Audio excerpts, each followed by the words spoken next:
Welcome to another episode of Progress, Potential, and Possibilities, discussions with fascinating people designing a better tomorrow for all of us. I'm your host, Ira Pastor. Welcome everybody again to another episode of our show, bringing you another really fascinating guest today, helping to create a better tomorrow. Today we have the honor of being joined by Dr. Peter Fedichev, who is currently the Chief Executive Officer of Gero, which is a biotech company that's focused on hacking complex diseases, including aging, with artificial intelligence for novel drug discovery, as well as for the development of novel digital biomarkers. Gero's models originate from the study of the physics of complex dynamic systems, combining the potential of deep neural networks with physical models to study dynamical processes, understand really core drivers of diseases. Dr. Fedichev has a background in biophysics and bioinformatics and condensed matter physics. He earned his Ph.D. University of Amsterdam. He then conducted research at AMOLF, which is part of the Institute of Organization of the Dutch Research Council of the Netherlands, as well as the University of Innsbruck. Dr. Fedichev has published over 70 papers to date, covering his diverse research in the area of light physics, biophysics, and aging biology. We're honored to have him with us today. Dr. Peter Fedichev, welcome to our show. Thank you for having me. It's great having you. You know, Peter, I've watched a lot of your presentations, and one of the tags sort of in social media about you is that you're a physicist hanging out in drug discovery land. I would love to just start off by handing you the floor for a little bit and talk a little bit about how you went from, and I'll read one of these out, publishing papers with titles like Zero Temperature Damping of Bose-Einstein Condensate Oscillations by Vortex Anti-Vortex Pair Creation, how you got from that and to your interest in biotech and the biology of aging. I think that would be a great place to start things off. Well, as you may know, physics is not new to complex problems. So I think for a few centuries, I would say, physicists have been tackling one of the deepest and most complex examples of whatever systems and puzzles in the world. And well, biology is not that simple. So I think that these days biology becomes a frontier of sciences. I think several trends are kind of colliding at this time. I think biology has been, well, let me put it this way. I've heard it, let's say, from one of my mentors, that you may know that physics earned its reputation, I think, in the middle of the last century by doing some crazy stuff like, nuclear weapons and everything like that. So once you got the nuclear bomb working, physicists earned their right to do whatever they wanted. So essentially, they got funded for every toy they could think about. All those colliders, all those thermonuclear reactors, everything you would think about. But let's say in 50 years, it's not that exciting anymore.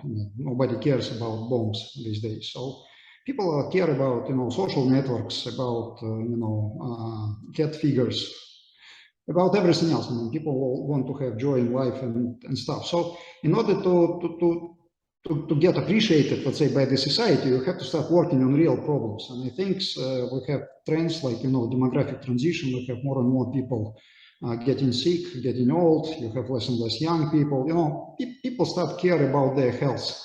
So I think that it's just in many ways that the best minds should probably be working on things that are related maybe to human health, to aging. I mean, it's pretty good that we can have all that brain power that would work not only on string theory, which is maybe fascinating, but may not be as supported by the experiments, let's put it like this. It could be that if we could have a little bit of those brains working on the most challenging medical and biological problems, we could be much better off as a society and the whole. We can gather all those experiences earned in the hardest places of physical sciences, working for the better good.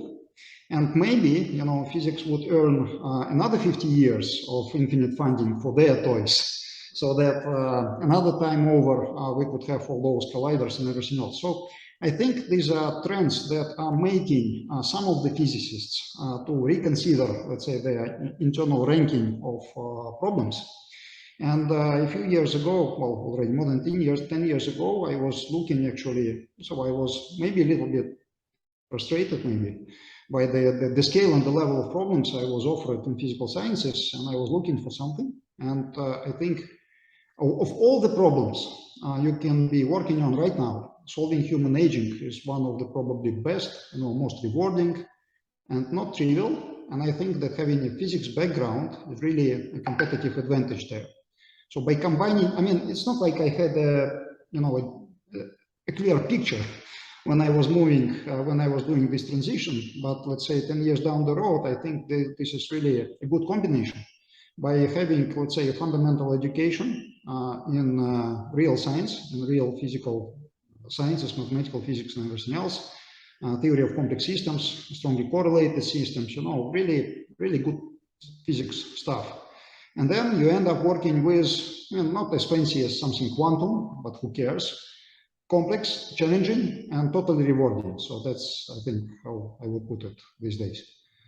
Excellent, excellent, and yeah, I mean, when when one watches your presentations and goes through some of your papers in the area, you bring a very refreshing approach in incorporating these themes of dynamic, complex systems. You introduce the reader to concepts that they may be less familiar with, like state space, basins of attraction, and you put what we normally sort of this area we think about, whether forms of damage or hallmarks of aging, you put them in this grander structure of sort of these either stabilizing or disintegrating systems, the complex organisms, bringing in principles of resilience, of robustness, of how these diseases or aging processes can be promulgated or brought back to homeostasis. You published a lot, but in May 2021 in Nature Communications, you published this longitudinal analysis of blood biomarkers talking about progressive loss of resilience and prediction of human lifespan. Talk just a little bit, if you would. I know you give entire presentations on this, but talk a little bit about sort of the principle of this landscape, this aging landscape, these aging trajectories, and a little bit about what you found in terms of how human resilience and robustness and the ability to modulate aging over time varies significantly compared to other species like the mouse, which you see and you've presented much more drastic drop off. Other species maybe not as much. Talk a little bit about that with a little focus on this May 2021 paper you wrote. Well, it's a good time to talk about it right now because there will be another Nature Communication paper published, I think, next week, now about mice. So we started from humans. So yes, we tried to look at aging and death actually from dynamical systems theory perspective. So why? In 1827, so 200 years ago, somebody, Benjamin Gompertz, established for the first time that our chances to die from all causes, doesn't matter from which, actually increase exponentially as we age and double every 8 years. So to me, this is a good definition of aging. So as you may guess, since I'm coming from something that's very close to engineering, I respect those narratives that imply measurements. So I think, well, in physics, you're only allowed to talk about things that you can measure. That narrows, the space of possible narratives pretty well. But it becomes very powerful because if everyone can measure the same thing, everyone can talk about the same things and mean the same things. This is very simple, but also very powerful concept, because sometimes, for example, in biological sciences, people can use the same words, imply them for different animals, and have essentially diverging narratives. So with numbers, you can control your story much better. So what we tried to achieve is that we tried to look at the organism parameters like blood, cell counts, whatever we can measure on human beings, face shape, for example. And we tried to ask a very simple question. I mean, look, I have something in my body that makes my chances to die or get a disease doubling every 8 years. That's geometric progression exponent. That's very fast. So in 40 years of your life, once you are kind of an adult mature animal, till your death, you have 5 times 5 incidents of this doubling. And that's a lot. That's huge. So what is that feature in my body that doubles every 8 years that may be controlling this process? So you know that you have many variables that are changing as you age. For example, the size of your nose is changing pretty linearly as you age, or the size of your ears. So if you look at the plastic surgery that people are doing to look younger, they essentially reduce the size of their nose pretty often, right? Still also, the distance between your eyes is changing linearly, so you can have smaller nose, but, you would still see that this person is... So you have lots of those linear changes. Yeah. But there is something that, kills you exponentially. So why? I mean, if we could find that parameter that is changing exponentially, we would possibly get a handle on that something that kills you at an exponential rate, right? So let's say what physics is teaching you, if you have an exponential problem, don't look at linear processes, right? Find exponential, reduce the exponential, and then once the exponent is not there, you probably would enjoy, a wonderful life where you can hunt for the linear processes, right? So don't look at linear processes. And then we started looking at parameters, and we're happy to collaborate with the UK Biobank, which is a huge repository of electronic medical histories, lots of anthropometric whatever measurements on human beings, on 500,000 of Britons. And you can take any variable you want, and trust me on that, you wouldn't find any variable there other than incidence of diseases. That is changing exponentially as you age. But the problem is that the incidence of diseases is a property of population. In a single human, you don't have an incidence. You either have a disease or not have a disease. This is just, a binary label, 0 and 1. So it's not the exponent. So what in the world is going on here? So that was, the major question that we tried to attend with this paper. So once again, if you don't know what controls the exponent, you are doing the wrong thing, right? So you have all those hallmarks of aging, in mice, whatever you measure is totally different. Whatever you measure is exponent in mice. Blood cell counts are changing exponentially. C-reactive protein, IL-6, whichever your number of senescent cells, if you can measure them, everything is changing exponentially. The doubling time of whatever you want, any hallmarks of aging measure, doubles every 4 months in mice. And that's exactly the mortality rate doubling time. So in mice, you can clearly see how the whole organism is essentially exponentially exploding.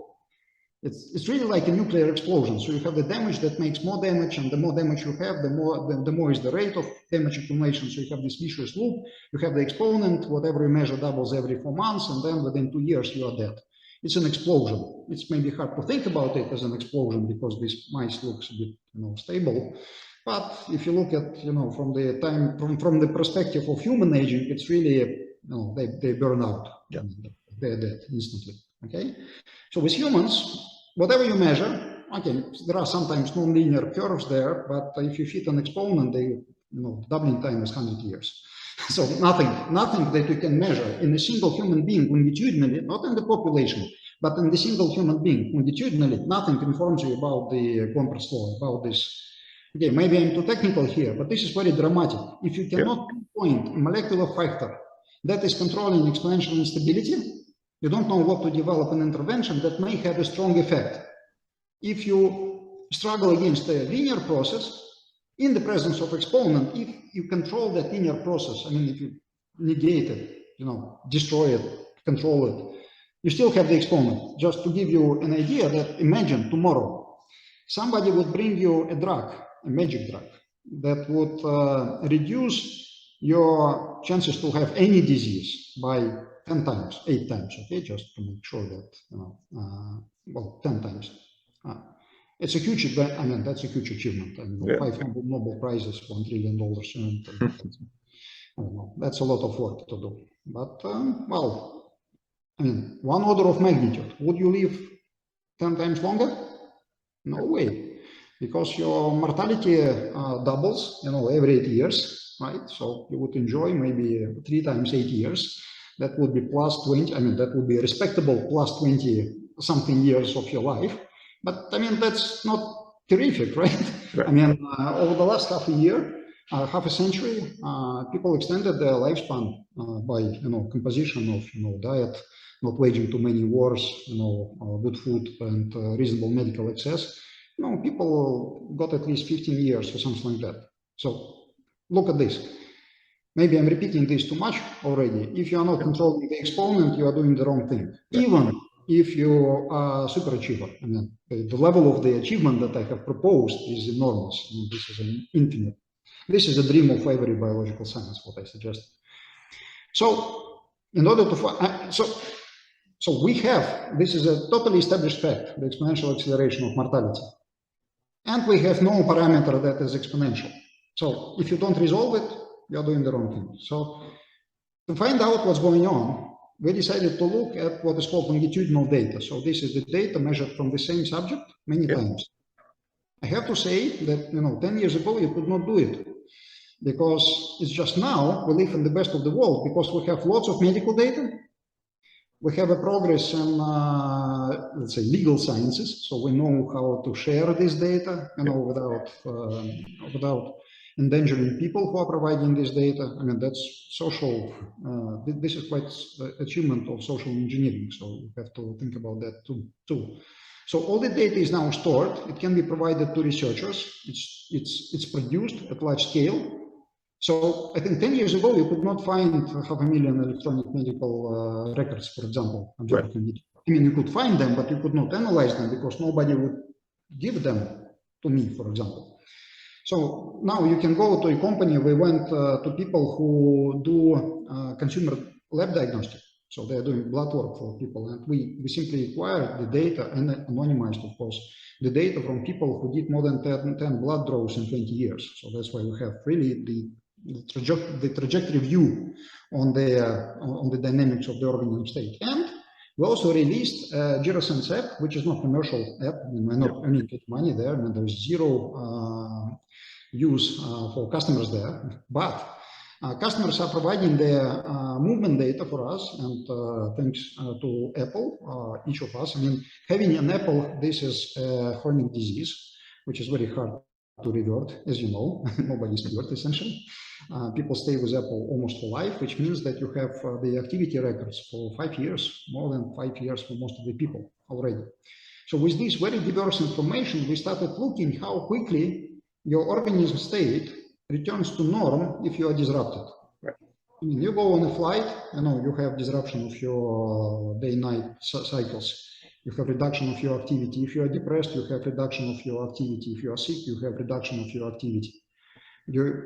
Whenever you don't move, whenever you have any disease, it's hard to focus on things, right? You cannot have bursts of, let's say, correlated activity.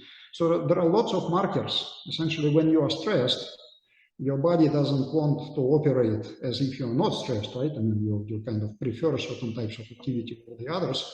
So, of course, this is not a medical diagnostics, but it gives you an idea. If you have, let's say, stress periods in your life caused by a single shock, resilient people, those people who recover quickly, would get back quickly to the norm. I think that's what everyone knows. I mean, take two people of different ages with no diseases.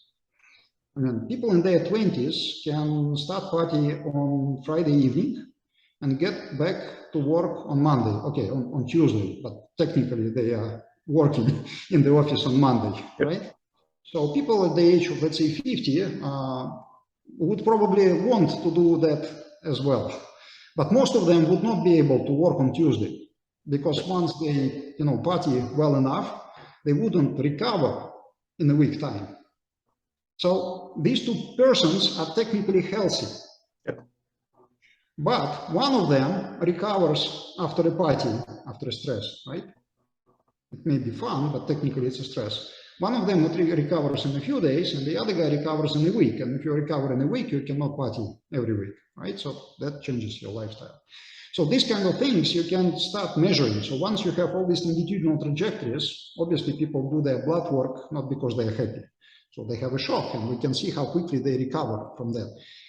There are also other ways to measure this resilience. So I think you start understanding what I'm talking about. So that's something that is not related to diseases. It's somehow related, doesn't matter. So that's a totally different parameter. So you can only observe it if you have this dynamic view on health, right? It's not like you have your C-reactive protein high.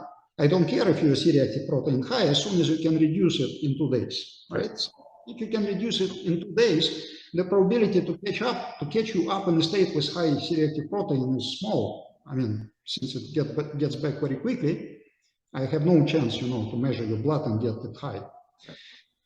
So you can have 2 people with whatever your favorite biomarker of aging high, right?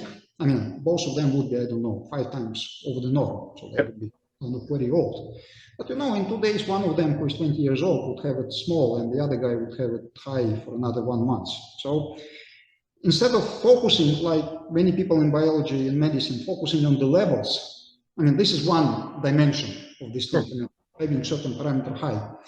The dynamical theory tells you to look at the, let's say, the other level. I mean, look for how long that parameter is staying high when the stress is removed. And this is a new dimension in looking at things. So imagine that there is something that reduces your resilience. So the time that is required to get back to the norm increases. And we see that as people age, once again, no miracles, you have your rate, the rate at which you're getting back to the norm is going down linearly with age, which means that it takes longer and longer to get back to the norm. So the time is actually diverging. And we've seen that even if we look at the healthiest people, I mean, people who have no diabetes, all this kind of stuff that comes with aging, we still see that those pretty healthy people still have this recovery time increasing. And if you extrapolate, you should be doing extrapolation. I mean, good science is not to explain the facts. The good science is to generate hypotheses about the facts, beyond your experiment and try to test them. So if you extrapolate, you would see that the time that is required to get back to the norm at about the age of 100, 120, maybe 150, it's hard to know better, is technically infinite. Which means that even if you run till that age with no diseases, which is a miracle already, you wouldn't survive, because if you go to the party, you are dead. And if somebody forces you to have fun at your 100th year's birthday, you wouldn't survive it, because you would get back out of the norm and you will stay for the remaining few years of your life. I mean, you would be dead essentially.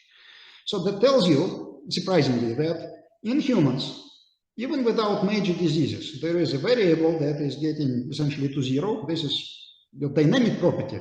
The interesting thing here is this is dynamic property. You cannot find it without these longitudinal measurements at all. I mean, not measure it without longitudinal data.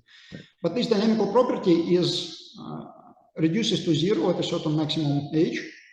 And surviving beyond that age is impossible, because if your body cannot get back to the norm, you are dead, right? So any perturbation would destroy you, right? So the resilience is an important quantity. So that tells you that there is something that can be only measured from the longitudinal data that controls your maximum lifespan. Which is interesting, because for the first time ever, I mean, it's not like people didn't know about the maximum lifespan. I think there is a very strong suspicion in the field that there is a maximum lifespan in humans. Simply by observing the number of people surviving till 120, you can see that it's incredibly hard. And we also see that those people are not happy and, physically fit. It's not like people who are able to survive till 100 years old, even though we know that they have fewer diseases than the people who are dying earlier, these people are not young, right? So something happens to them. So what we see here and what we see from these lots of data, so I'll try to get back a little bit and try not to be too technical. So we see that in mice, you have all hallmarks of aging going up exponentially, and these animals are dead within 2 years, right. 2, 5, and they're dead. Okay. So in humans, we see that the hallmarks of aging are controlled most of your life, which means that they're not even relevant. It means that if you are resilient, I don't care if you take rapamycin or not, because rapamycin will change you a little bit, but if you stop taking rapamycin, you will get back to the norm. Yep. So, you know, the resilience, the stability means both good and bad. It means that neither smoking or whatever, metformin or rapamycin, take your best anti-aging drug that is working in mice and reducing hallmarks of aging, would not produce any strong effect in humans because we're resilient. So we're resilient both to the good and to the bad. Right? We have enough regulatory power in our bodies to confront the effect of the good and the bad in the same way. Our body doesn't care if it's rapamycin or depression. So we have enough regulatory forces in our bodies when we're young to confront both signs of the perturbations and try to bring you to the norm. As soon as you are losing this property at a linear range, your fluctuations, I mean the range of the fluctuations of your organism state is increasing. So you spend less and less time in the optimal state. I mean, that's what even healthy people observe as they age, right? And then, as the fluctuations are getting higher and higher, we actually saw that. What I'm telling you is not a narrative, it's a calculation. So the difference between, try to feel the difference between the narrative and the calculation. So essentially, I'm telling you first the facts and then the explanation. So the facts are these. Take whatever parameter you like, C-reactive protein, number of senescent cells, whatever, I mean, whatever you like. And you would see that as, you know, in a normal state, if you are wounded, you have senescence up, you know, in 3 weeks it's gone. If you have a disease, you go innate immunity related markers up and then they're gone within 2 weeks. If you're older, it takes longer, but also the same stress produces larger deviations from the norm, but again, you are still getting back. So it looks like you are like a pendulum that is, you know, being hit, but whatever stresses you are getting, I mean, the stresses are not necessarily, you know, external stresses. It would be your mental health. I mean, you have enough power to kill yourself with depression, essentially. Even without a gun, I mean, if you look at the number of inflammation factors in people in bad mental states, disease. So, you know, this complex system, everything is correlated. So people that are resilient are getting back to the norm very quickly. Those who are not, they are not getting back to the norm. So you have the you know, while the you know, swings of the variables that are controlling your state. And then, of course, you have to think that the dynamic range, I mean, these systems are not built to survive any deviation from the normal state, right? I mean, there is always a stability range. It's like with in any engineering system. If you have too much earthquake, your house will go down, right? If you have a little bit of an earthquake, you know, you will shake a little bit and get back to the norm. But if it's too much, the whole building will fall down. So same as here. You have basically the same level of stresses all your life. Maybe a bit more when you are more resilient, so you adjust a little bit. So you are smart. A machine with a human level intelligence, so you can optimize this trajectory a little bit. But nevertheless, you're getting these swings, and then if you're not lucky, I mean, at a certain day, you know, all the factors can sum up, add up, so you get, you know, a better perturbation than usual. You know, you smoke, you eat too much, you don't sleep. You have a quarrel with your boss, you know, things get things, you know, from bad to the worse, and then you have a disease, maybe an infectious disease, so you get very much out of the norm, and then you go over the stability range. I mean, the system cannot survive such a strong perturbation, and then it loses stability and starts disintegrating. So it almost looks like you have a certain, you know, basin where you are swinging like, you know, like a ball in a viscous liquid. So you are getting hit and you're oscillating. So all the parameters that are associated with this motion are fluctuating in a stochastic way. But the shape of this basin of attraction is such that as you age, it becomes shallower and shallower.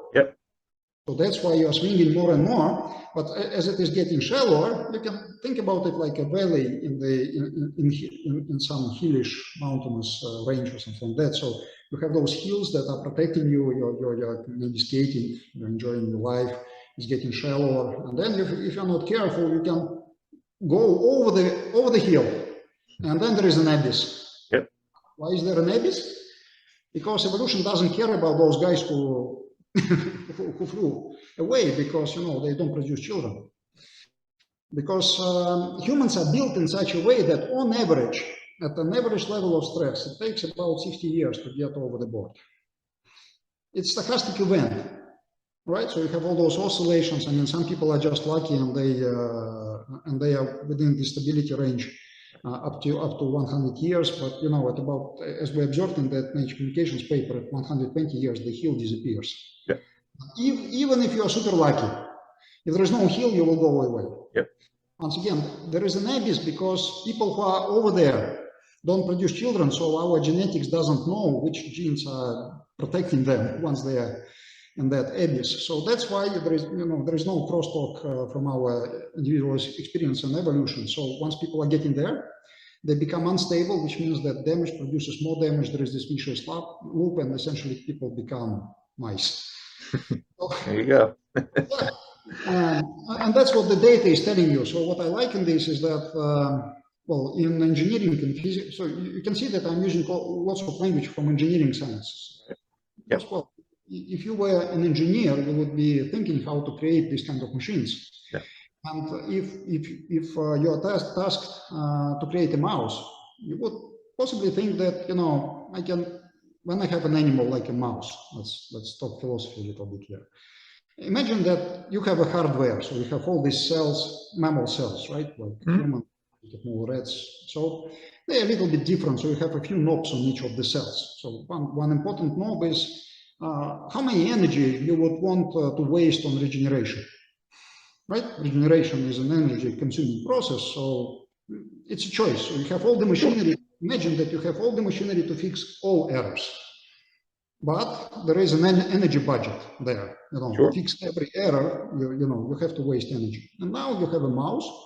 So a mouse has to grow and regenerate. If you regenerate too much, you would grow 100 years, okay? But possibly you will have a mouse that would live forever.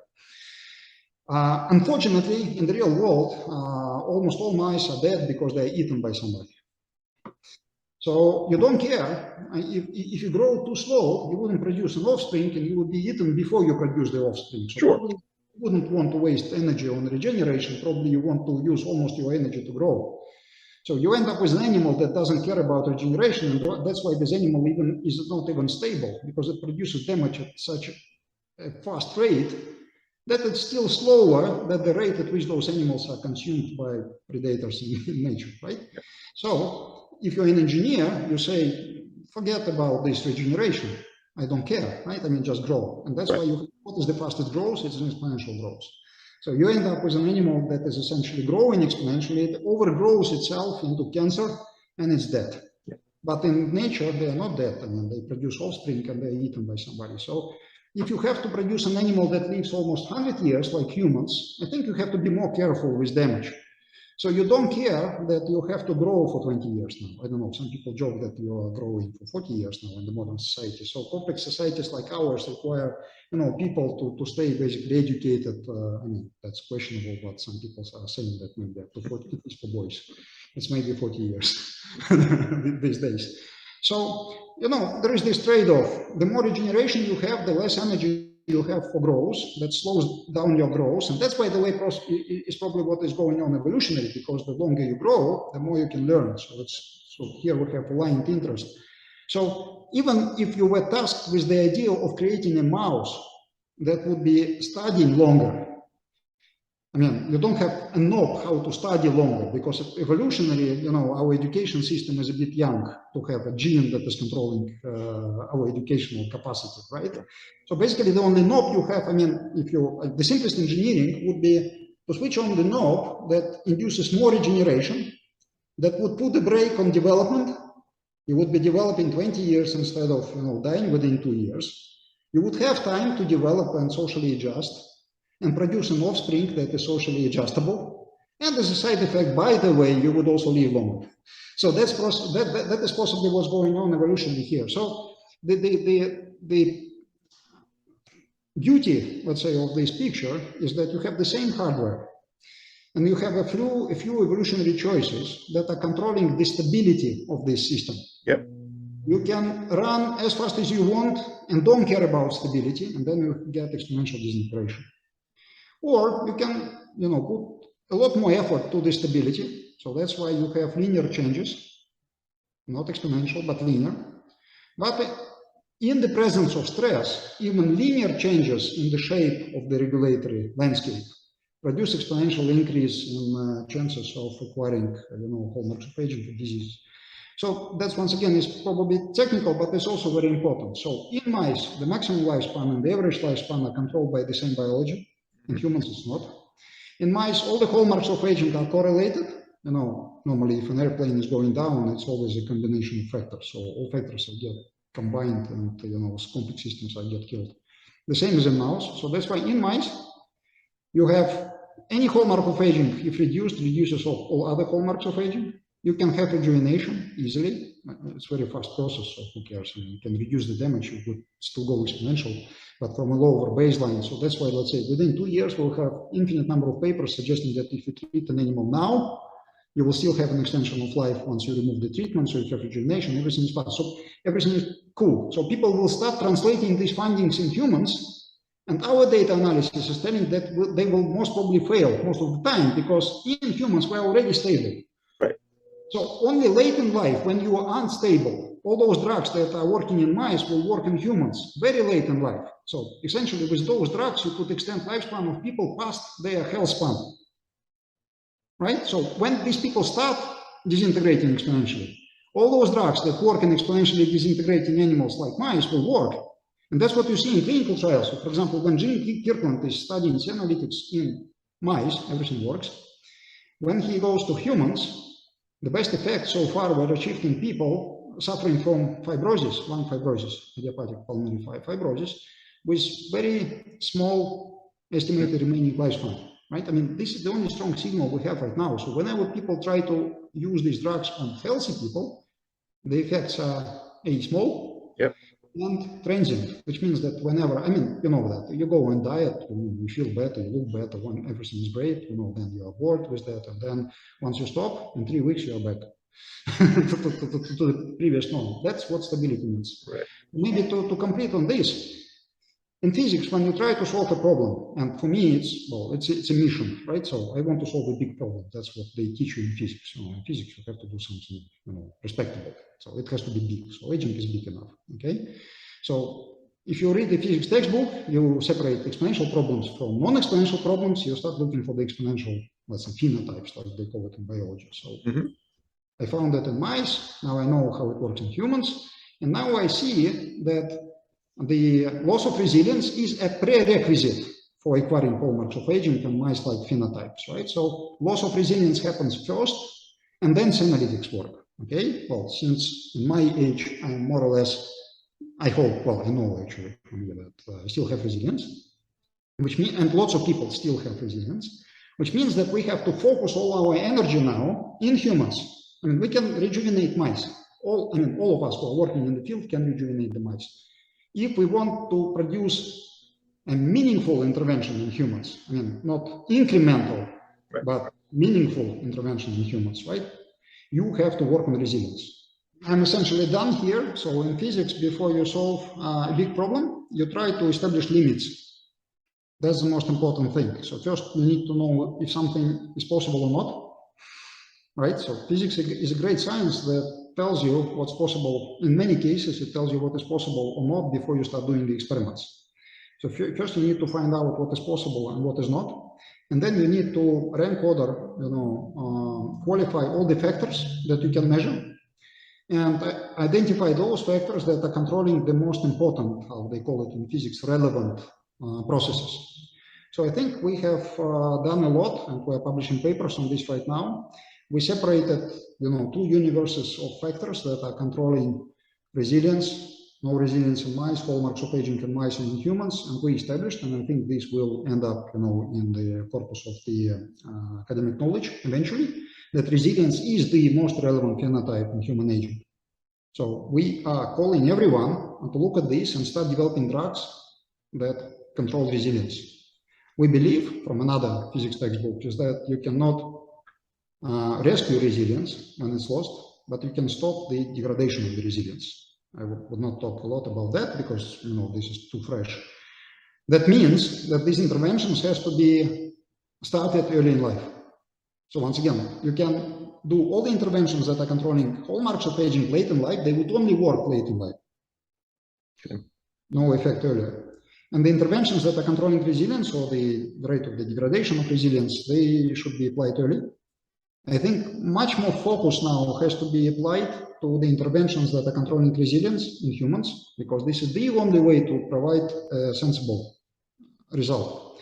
And what most important, as I tried to explain today, the resilience is controlling your chances to acquire diseases. So resilience is controlling your health span. Whomever is telling to you that, with drugs that are tested in mice, we can, increase health span, it's not like that. They're telling that you will be feeling better once you get diseases. Right. But not telling you that you would rescue the diseases, right? That's a very important thing. And it's much more fun to live without diseases rather than, having interventions that help you out there. So I think this is, almost this is a Gero creed, 2022 now. This is almost a political statement now. We believe, like in all good science, if you can measure something, you can confirm it. Mm-hmm. So first is the measurement. I think we moved a long way and provided signatures that are associated with the most relevant aging phenotype in humans. So once again, people look at some of our statements as negative statements, like, measurement of maximum lifespan and things like that. Don't look at it like this. In engineering sciences, whenever you measure something, you know how to change that something. Right. Only this way. Measurement is always, comes first. So I believe now, collectively, as a field, we are now at the cusp of measuring resilience, measuring effects of drugs on resilience, measuring biology that is behind the resilience. I mean, this is totally fresh, new, and I would not be, without publishing more papers, talk about that more. What I'm telling to you that if everyone agrees that this is more important than controlling hallmarks of aging in humans, although it could be more medically important. I mean, we have to understand that. Yeah. I mean, obviously those drugs will still, help lots of people, millions of people, there will be $1 trillion earned with those drugs. It's not a sign of disrespect. I'm just telling to you that as a person educated in physical sciences, I know that all of those will produce an incremental effect. I'm sorry for that, but, this is an exact science. Sure. What I'm telling to you is that there is a way to do better. And this is not, this is really a totally different way of treating biological systems. We are now developing handles on that. This is a problem that is larger than us, which means that more people, I think, have to understand, hopefully believe, and actually, join the effort. Because to me, this is the only reason why somebody would be doing that. It's, as I said at the beginning, it's a very refreshing perspective. I'm completely on board with everything you're saying here, and I appreciate the introduction. I was calling it introduction. It was an amazing overview, Peter, and I appreciate you spending time doing that. Let's just jump in next, if we would, to your most recent paper, because obviously that's it just came out last week. Aging clocks entropy and the limits of age reversal. Again, in this paper, you introduce thermodynamic biologic age, you introduce this principle of configuration entropy. And then you go into a very interesting place in terms of leaping off what you just said, in terms of where resilience sits versus sort of addressing hallmarks. You talk about long-lived animals and the evolution of things, what we see in, say, the naked mole rat, and we've had, Vera Gerbanova, we've had Shelley Buffenstein on the show, talking about sort of this end of things, whether we're talking about DNA repair or some of the other really cool things that these organisms do. They show an interesting, let's say, I'll set a set of clues on potentially where this potentially could all be going in humans. What are some, and obviously you're right on the cusp of all this. Obviously, a lot of what you're doing is confidential, but what are some of the things that you're learning in terms of human resilience via either your wearable systems, your artificial intelligence, and concepts of how you move? Let's say, if we think of that basin you were just jostling around there, whether we're increasing the slope of the long end of the hill or pushing the ball back the other side. What are some of the things you're learning from a complex systems perspective on how many types of interventions you may need. I mean, obviously, this isn't, I come from big pharma where all we did was care about single magic bullets. That ain't happening here. So, what are some of the things you're learning from a complex dynamic systems physics perspective on what we should be doing in terms of the combinatorial, the complex interventions to push those barriers? Well, it's not even confidential. It's just on you, which means that.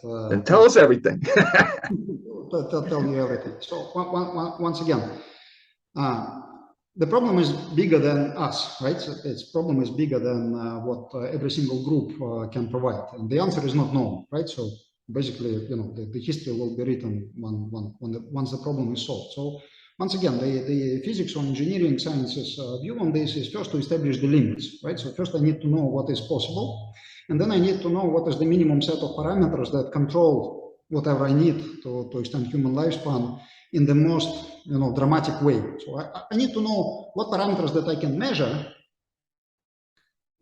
change the maximum human lifespan in the largest way, right? And then I want to focus, and then I go to the best people in the biology world that know exactly about those parameters, and probably they already know the answer. They just didn't care to see how long such a human would live if those parameters are controlled, right? So I think that collectively we have probably already all the knowledge among the specialists. So now we just need to make the narrative that connects something as remote as the maximum lifespan to something that you can measure right now. So that's what we are focusing straight away, because if you can relate maximum lifespan to something that you can measure, maybe you can take a drug that is known to control that something, measure it right now and see that it works or not. So so first I will tell you what we do, and then I will tell you what comes out there. So, well, we have, as I told you, we're living in the best of times. We have now tens of millions, hundreds of millions electronic medical records. And we also understand that chronic diseases are somehow related to the loss of resilience. Right, so we have a handle in tens of millions strong data sets. We have histories, how people acquire chronic diseases depending on everything else, and for some of those data sets, there is even genetic information. So we can look at the loss of resilience over time longitudinally and relate it with the genetic makeup.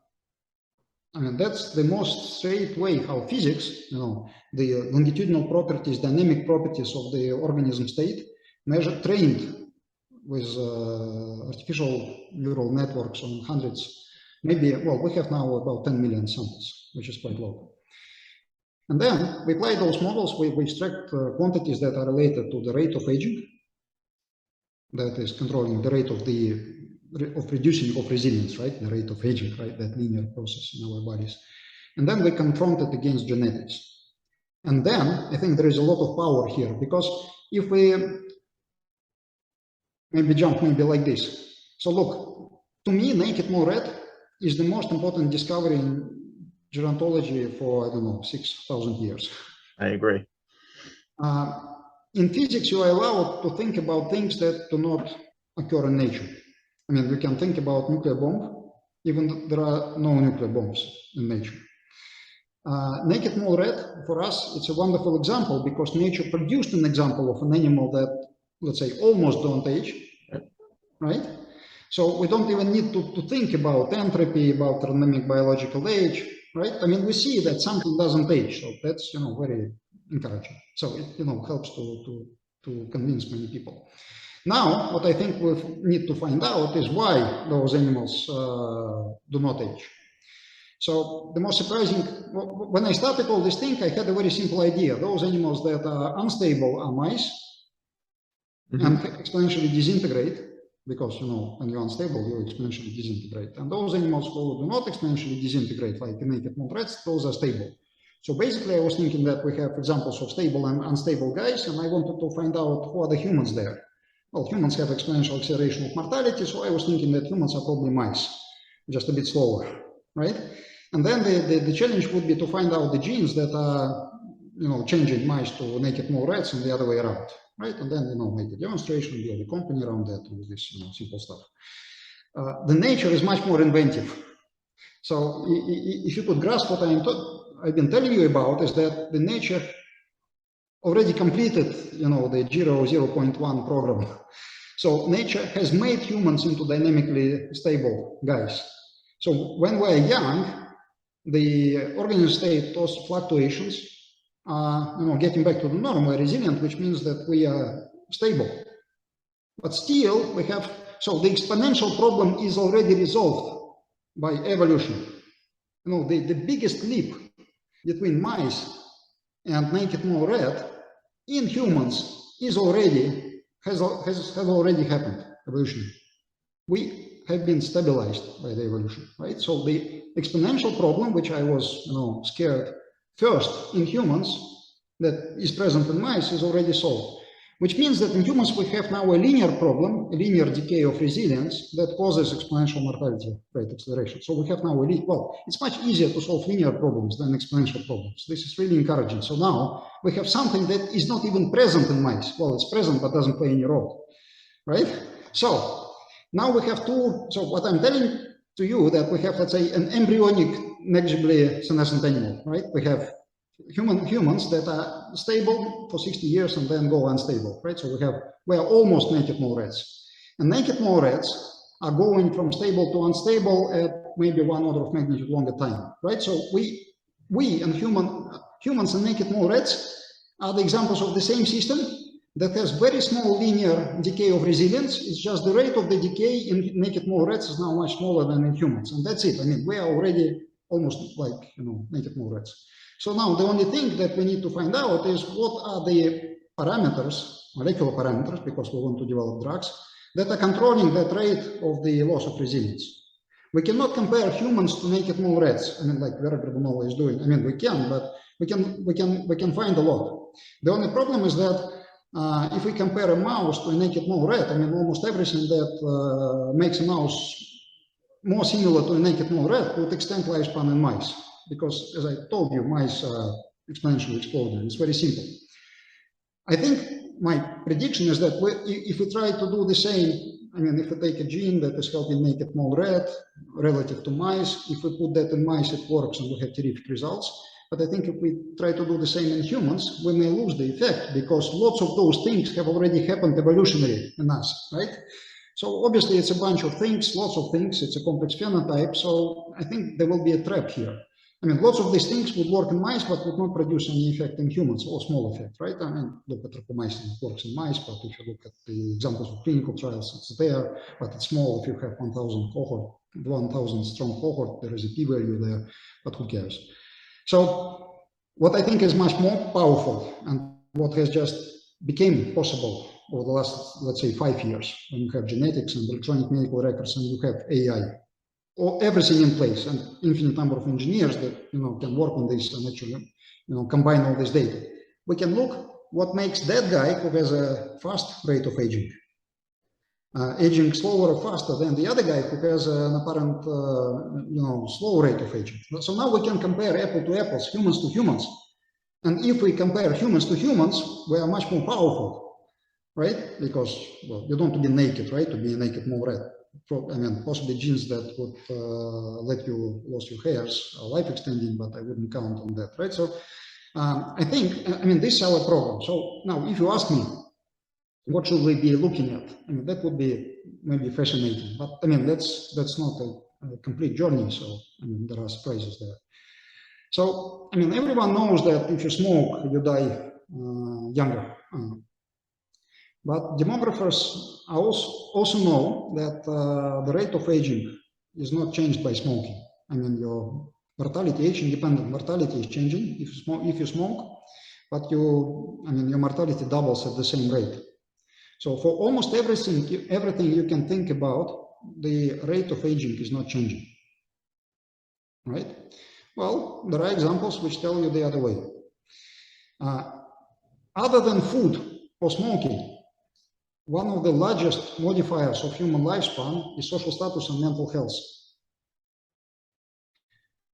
Wonderful. If you look at mortality curves of people with different social status, whatever it means, because I don't know what social status is, there's a number. It's maybe the number of money, amount of money on the bank account, maybe it's mental health, I don't know. It's very complicated stuff. But if you look at the slopes of the mortality curves, in groups of people that belong to different social status or mental health groups, you would find that the slopes are different. So you probably have an example in humans suggesting that people belonging to socioeconomic groups, different socioeconomic groups, have different rates of aging. Now, you could tell me that's, bullshit because, they have better access to medicine and stuff like that, people with, more money. That's not the case, because if you look at DNA methylation clocks, you would see that even in younger people with better social status, you have smaller rate of aging measured by, your favorite aging clock. So we see something like that, not necessarily the same as that, in animal kingdom. So you can see, for example, in some rats, moles and rats, who are social, you could see that those who are breeders possibly age slower than those who are not. This is a higher social status as well. So we may have knobs in our systems. I mean, that's what, by the way, Andrei Gudkov told me once, and he actually explained to me, because I'm not a biologist, so I didn't get this education. So actually, this is the idea by Darwin. So Darwin told once that the most harsh competition is not between the distant species, but between the closest species. I mean, you don't compete for anything with a fly, no competition whatsoever. But we are the apex of creation in many ways, which means that we are not competing with anyone. There is no animal in the world that is competing for us for anything, which means that we are competing with each other. So our evolution may not work anymore by adjusting to external conditions. We are separated from the external conditions. So that's why the effects of smoking, radiation, food shortages, they produce these minute effects on our lifespan, because we are not being optimized for these conditions anymore. So the only thing that is under optimization right now is our social adjustment and abilities. This is the only thing that is driving our evolution. And as an engineer, you would be stupid not to put knobs on the system that would, amount to measures of your social success. It almost looks like, okay, I have probably here chances to jump into politically incorrect science, but maybe let me put it like this. So if you look at anti-aging science, let's say 100 years ago, when people were living 50, right, because of strokes and all of that. So people were thinking about hormone replacement as an anti-aging, right? 100 years old, literature, whatever you can Google, anti-aging is hormone replacement, all these crazy ideas with, organ transplantations with mice. Suddenly, there was a war, so everything got forgotten. So after World War II, people suddenly started living longer and happier, hopefully. And then everyone ended up dying at the age of 70 instead of 50. And then, of course, it's in essence frailty, so we kind of we lost that part of the anti-aging culture. So now, when everyone is dying at 80, and if aging medicine is about your lifespan, then it's in essence loss of resilience, and it's in essence. So I think we probably need to go back to the roots now, because remember, I told you that we have to apply something that works early in life. So what works early in life? What happens to you early in life? From a guy, you become a father. Right? So, yep. So what happens is that nature actually implements on our hardware a life staging. You are a boy, well, I'm talking about myself. So I'm a boy, I'm a young adult, I'm a father, and I'm a grandfather, and then I need to die. So essentially, you have from a boy to an adult man, you have a bunch of transitions. Nobody cares to think about that as aging. That's development. Everyone knows about that. But then in between, more or less at the time when people have their kids, before their kids have their kids, and that's how evolution works, you have another switch that tells you, okay, now we have to reduce you a little bit. So that probably makes us compete harder. That's a natural selection tool. So okay, now you have experience. So how to reward for the experience? Okay, let's reduce your physical prowess, and if you can compensate that with experience, probably you are more useful than the other guy. That's cruel, but that's possibly how it's working. So whenever everyone is trying to do a caloric restriction mimetic, possibly it's time to produce a social status mimetic. Funny? Maybe not. Let me just, throw one last thing at you. Sure. Michael Petrashek screened 1,200 drugs in C. elegans. for lifespan effect. I mean, drugs that are not life-extending drugs, I mean, this is just drugs that you can buy in your drugstore. Arbitrary drugs, most of them are approved drugs. So about 100 of them worked. So there were some your favorite kinase inhibitors, cell cycle modulators, some of them, but most of them was, I mean, a bit for specialists, GPCR inhibitors. I mean, things that are used for mental health. Bummer. I mean, why in hell?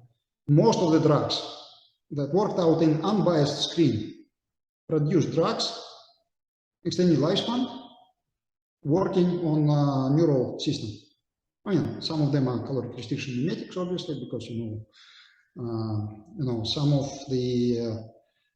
some of the drugs definitely affect appetite, so maybe related to caloric restriction and so on. But there may be, a more deeper truth to that. So that's what people are calling neuroendocrinal axis in medicine. That is definitely controlling the incidence, the earlier onset of a bunch of diseases. And maybe we have to go back to the roots essentially and start think what happens in humans well before senescence. And I think your favorite endocrinologist will tell you much more than we know on average in the aging community about these things. And probably I think with this kind of very strange loop now with big data, resilience, dynamic systems, and everything else, we will possibly focus on a bunch of drugs that control possibly even rare neuroendocrine diseases that have very strong association with social status by accident. I mean, I'm not talking about, whenever I'm talking about social status, for me, this is a label in the data set. So I'm not, really confronting that this is a problem of the social status. But probably, in this way, in the data-driven way, you can find things that modulate rate of aging in humans. And, then you can test them in models of those diseases first, measure markers of resilience and everything. So that's actually the Gero program. So that's what we want to find out. We want to move, back in time to the age of 30 and try to intercept aging there for the first time using the data. Because the earlier you go, the more you go back in time with humans, the less medical this problem becomes, right? Because at the end of life, it's totally medical. But when you're 30, it's less medical, but the most important. So maybe I'm too wordy here, but you asked me to give a few examples, and I'm telling you how the science of those social. So I think we have to look at the science of those social animals at one side. I mean, when they compare very similar, these naked moles against other moles, I don't think that we should be looking at insects. That's a bit too far. So maybe we should look at the same time there. We should do comparative biology of similar mole rats at the same time. And then at the same time, we should be doing data analysis on humans. And then maybe we can have certain matching associations, matching mechanisms so that we can do biology. And also, we should be looking for diseases that are controlled by the same genes, hopefully rare diseases, and then everything else is standard biotech.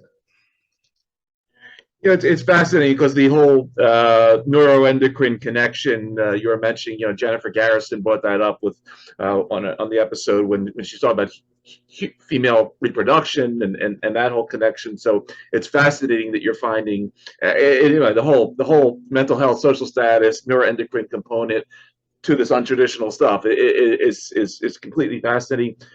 Peter, say a couple of words along the repurposing side of things, because I know you published this paper, I think, at the beginning of COVID on using your artificial intelligence systems in repurposing, focusing on COVID-19, looking at both approved and sort of investigational stuff at that case. But any other interesting sort of, I'll call the weird findings like the neuroendocrine connection that we might not expect, but things that have surprised you as you've journeyed into repurposing? Well, unfortunately, I still cannot talk about the best result. So there was indeed, let's put it like this, there was indeed a drug with a totally non-trivial connection to, let's say, mental health and happiness that increased lifespan of C. elegans twofold. So I think that doing that, and let me put it this way. So I think at the end of the day, we will find a lot of people who would say that we have been telling you this for a long time, right? I mean, neuroendocrine connection. I mean, everything is known. what I think is important is that to connect all the dots. So we're trying to build a very long narrative, also complex in terms of biology, but also long in terms of the time span that is covered, right? So we as physicists and data analysis are responsible for the time span part. So we ensure that whatever is being found out works on a time scale of 40 years in humans, right? I mean, that's our part, because physics likes the whole trajectory predictions. We know how to fly to the moon, and end up on an asteroid. So this is the dynamic systems component. So once we know that something can work in humans to control your maximum lifespan, we go to biology, and then biology has a lot more knowledge about specific things. And then we can try to find drugs in a data-driven way. I mean, that was this example of repurposing. With known biology that connects our strange ideas about lifespan to known biology. So that's the power of repurposed drugs. So you can immediately throw these repurposed drugs into experiments. In mice, in C. elegans, you can see funny phenotypes that dynamic systems theory is telling you they should have.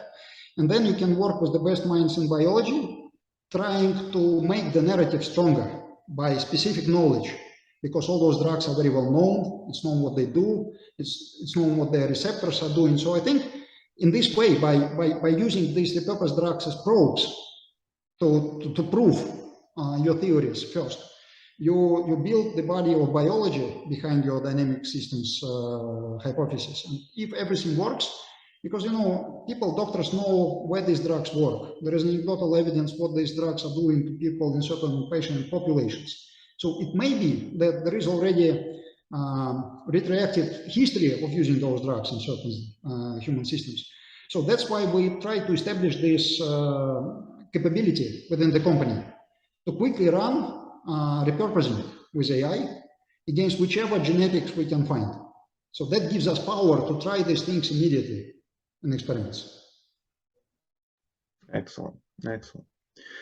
Peter, one other thing I wanted to ask about, because you have, as I mentioned in the bio of the show, you have this background experience in biophysics, and I've always when we discuss over the years, as I've discussed things like the hallmarks and sense damage and all this stuff, I've always talked about how it seems like we have this important focus, for one reason or another, somewhere that sits between the nucleus of the cell to right outside the cell. But as you know, in the world of biophysics, there's much more going on that keeps us alive, right? I mean, those cells, the trillions that we're made up of, they form tissues. We have membrane potentials and shear stresses and all sorts of other things that won't get into. But we're physical beings, we're biophysical beings, and we have a lot of water flowing through us. And I just really would love to ask, because I find this whole area of sort of the biology of water fascinating. I saw this paper mixed in with everything on effects of action at a distance of water that you published. We are 70-some-odd% water. Water exists in all these different unique forms, solid gel transitions, and does all sorts of neat things with carbohydrate chemistry and lattices and all this other. Not my area, but I find it fun to read about. Talk a little bit about this paper, if you would, and at the same time, sort of the broader sort of biophysical thinking of interventions when we move beyond, just genes and mRNAs and things like that. Well, if you let me to philosophize, actually, my plan was to philosophize in 20 Please. Once aging is solved and can write a textbook. But say one thing that is fascinating when you go to biology, let's say from physics, is very interesting. Well, maybe a cultural clash. Let's put it like this. So biology is a science where numbers are not used as they are used in engineering sciences, right? So they are more or less, you have statistical tests. So basically you have statement like A affects B at a certain level of statistical significance. So statistical significance is more important than the size of the effect most of the time. So you can publish an effect that A affects B by 10%, but with statistical significance, which may be relevant or not. So the size effect is not important. So you'll understand what I'm talking about this right now. So basically what biology is doing, they do what I almost perceive like a natural language processing. They say that A affects B, B affects C, A probably affects C. Let's test this. Okay, we have a paper, A affects C. So now let's see what C is doing to D. And that's how they hold this. So size effect is not there, but you have an increasingly, dense graph of knowledge. And people have very strict rules how to make statements in such a way that this graph of knowledge is not poisoned by weak statements, right? So that's how biology in many ways works for the outsider. So you have lots of facts that are very specific, and out of this net of these facts, if you go far enough, you start seeing certain trends, and then good biologists are generalized from those trends. So it's almost like natural language processing problem for me. Physics works in a little bit different way. I mean, we have, I like to show this example. So you may know that thermodynamics appeared before people learned about molecules. So, okay, they were suspecting, but nobody cared about molecules. So you can make a steam engine without knowing that molecules exist. That's why you have thermodynamics. So now imagine that in some unlucky past, we had a situation like we have now in biology, that you have a steam engine and you have a measurement device that can measure the positions and velocities of all atoms in your steam engine. Like we have transcriptomes, genetics. I mean, in biology, we can measure everything, right? Imagine that in 200 years, people could measure everything in a steam engine. Imagine how difficult it would be to develop steam engines, because you have now so much information. I mean, people would be saying, that molecule that is, fifth on the right was, moving to the left, and then the piston was going to the right. So probably we have, to find ways to control the position of that molecule and a bunch of other molecules. And there would be papers saying that, there is a molecule flying that way and affecting the piston, movements, and then there would be counter experiments, and then probably a larger set of molecules would be studied. So that problem would be very difficult for natural language processing at the very, if you don't have this coarse-grained picture. So what physics taught us over 200 years is that the more complex system you have, the less relevant are individual facts about these systems. So different liquids flow following the same laws. It doesn't matter if it's liquid methane or water. Water is a counterexample because water is fun. But most of the time, you can use the same equation to predict weather, construct a thermonuclear bomb, and do astrophysics, right? The equations are the same. These equations contains 1,000 of parameters, so you have to establish them from the experiment, but 1,000 of parameters is much less than the number of things that you can measure in those systems. I mean, the number of things that you can measure in those systems is infinite, but only 12 parameters out of them are important. Wow. So most of the mechanistic facts in complex systems are useless. That has a very profound implication. Actually, physics is telling you that the longer is the time scale of your experiment, the less is number of important things. That, to my taste, puts people into this first, the reproducibility crisis. Because in order to say that A affects B, you have to know what all the other guys are doing. So if in one lab, all the other guys are doing one thing, and in the other lab, all the guys are doing the other thing, the fact is irrelevant. Right? So even if everything is correct, but still, right? I mean, that's one problem. But even the worst problem is this. So look how every drug discovery process is constructed. So you have, let's say, the first cheap experiment. So A affects B, and B is probably related to the disease. Wonderful. You have an in vitro experiment, you get an extension of your grant, and then you do in vivo experiment. So the first experiment was maybe 3 days, and nobody is doing cell cultures for much more, right? So the next experiment is now 3 months in the animals, right? So you have a powerful hypothesis, A affects B, and related to the disease in 3 months. Wow. So you build a company, you raise money, and you go to the clinical trials. And now this disease takes 10 years to develop in humans. So it's a bit difficult, different disease. And as I told you, in physics, we know that the number of relevant facts is decreasing once you increase the time scale. So the probability is that A affects B, and that's related to the disease D. The probability of this fact being true is actually decreasing the longer is the development time of the disease. So that's why nothing works in clinical trials. If you start with mechanistic facts, once again, all but few facts are important for complex systems on large time scales, which means that most of the facts established within 3 days long experiment are not related to the disease or the time distance, right? This is really, physics told you that if a complex system has a time to develop longer than the characteristic time that is required for the interaction between its parts, it becomes dumb and dull. You have just few variables that are controlling it. So only those variables will be totally reproduced all the time. And if you try to go at a less coarse-grained picture, you will end up producing random facts. Okay? So I think what in the large scale of thing, maybe that's my uneducated guess, but that's my major hypothesis. If in biological sciences we would learn how to quantify, let's say, the first 10 parameters that control human health, those would be totally robust phenotypes because they would be totally reproducible. And if we would be hunting for drugs that control them, we would find a use for those drugs because they would be robustly affecting human biology for the good or for the worse. We will find out by trying and error. Doesn't matter. So that probably brings me to your question. What I am trying to do in biology, I cannot compete with educated and talented biologists on mechanistic part of the things. I don't know enough A controls B and may have effect to C. My brain doesn't have neural connections to that, so I cannot assess that graph. That takes your, that's what good education is doing to people, right? To get in this field. There is zero chance I can compete on that.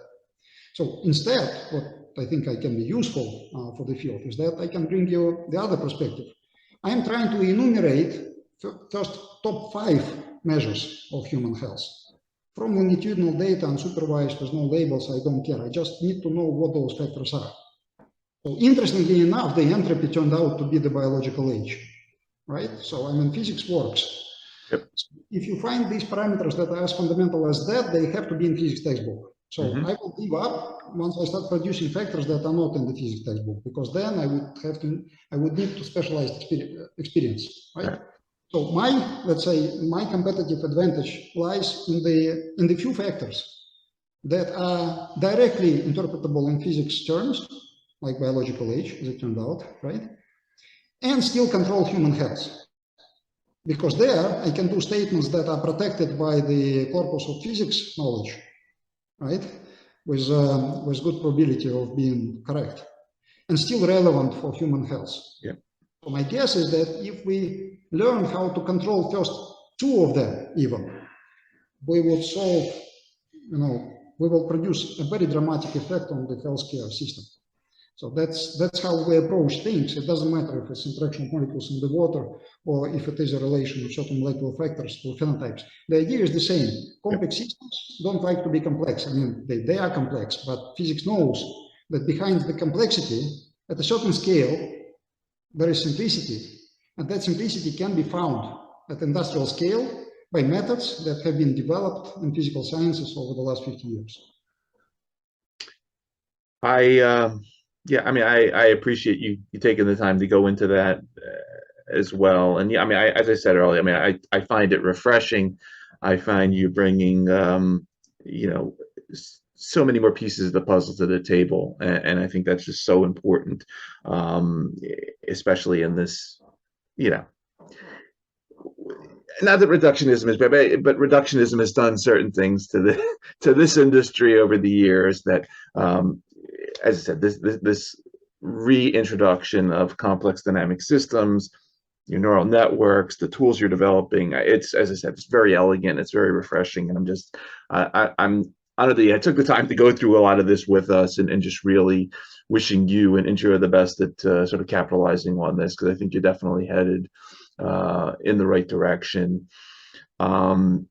Peter, before I let you go, I know I'm taking you away from more important things. And anything else coming up in terms of Gero that we should know? You mentioned some new papers coming out, but I've seen you on the conference circle, a cycle. Anything else happening for 2022 as we get into 2023 that we should know about, where you're going to be, where we can see you, listen to you, meet you possibly? Anything else I missed? Well, I think it's a good taste to announce things as they happen. So let's say on the good side, we were able to talk at least one pharma company to try these things out. So I think we are trying to establish with the help, with the help of the people who know how to do drugs better. Yeah. That's very important to navigate ourselves a little bit and to find out where is the magic that we're bringing here, and to be able to plug it in the standard drug discovery process exactly at the place where the advantage is there. So there will be an announcement, I hope, soon. Excellent. More papers coming. I think the most important thing that could possibly come out from this presentation, from this discussion, if people are watching that, I want to stress that the longevity industry will produce enormous good and extend human lifespan maybe by 20 years with the approaches that we already have. As I told, that would be the life past health span, whatever people are telling you. So what I would be really interested is to connect to people who are ready to radicalize. Yep. On a firm scientific grounds. Okay, so I'm not talking about digital immortality, although I respect even that. That could be. That could disrupt whatever we are doing in the field of aging. We just don't know when it happens or if. What I'm saying is that there is a way to radicalize longevity biotech in terms of setting goals considerably higher than it's being set right now by most in the industry. So if anyone, that's risky, but it's rewarding, yep. Right? Some of us are here to solve big problems. I know there are many of us here to solve big problems. I want to know every one of you. Let's meet next year. Let's find a way to meet and talk how we can, for human beings, it's really, a crazy and remarkable, almost sport-like idea. Let's extend human lifespan twofold. Health span twofold. Okay, why not? We can do that. So I want to know everyone who wants either to work on that or support that, I don't know, or tell me how to do that. We should, form a club, because I think it's time to do that. It's not, let's say, I look at this, I think that this loss of resilience actually, depreciates reserves of human creativity, energy. It sucks energy from the most performing people. Yep. It's maybe that another guy who would make, unified field theory doesn't have 10 years of healthy life, to be in the right shape, mental shape, to actually do that. You cannot scale this up by putting 1 trillion people in space, because those 1 trillion people will still be limited by their capacity, right? So maybe extending human resilience, in effect, by 10 years would open, totally new venues in, arts, 10 trillion company, because that also, sucks energy from our entrepreneurs. But I'm saying that the level of human achievement that may be possible by truly extending health span and the most resilient state by 10 years, making our, let's say, 45 years or 50 years old leaders to perform at the peak form for another 10 years would bring non-linear advantage, non-linear value to the society. So I think it's a very interesting social anthropological experiment. What would these super, trained, super high, high performers do if you let them another 10 years of productive life? I want to see that happening. That would be, a wonderful world that may be achieved in this way. So I'm sorry about using this almost messianic language. But what I'm afraid is that if we don't, focus on the most important things, we will fail to see this at the right time. Outstanding. Outstanding. For everybody that is going to be listening to this episode of our show on the various podcast networks or watching on the YouTube channel, again, you've been listening to Dr. Peter Fedichev, Chief Executive Officer, Gero. working on very big problems, combining the physics of complex dynamic systems, deep neural networks, and biology to ultimately hack complex diseases and aging in completely novel ways. Peter, I want to thank you again for taking the time out of your schedule to come talk to us for a little while about all these topics and the very unique directions you're taking things in. Obviously, thank you for doing them for society. And as we like to say on this show, thanks for trying to create a better tomorrow for all of us via what you're doing. It's a really great story. Well, thank you for having me and for the conversation. Good seeing you.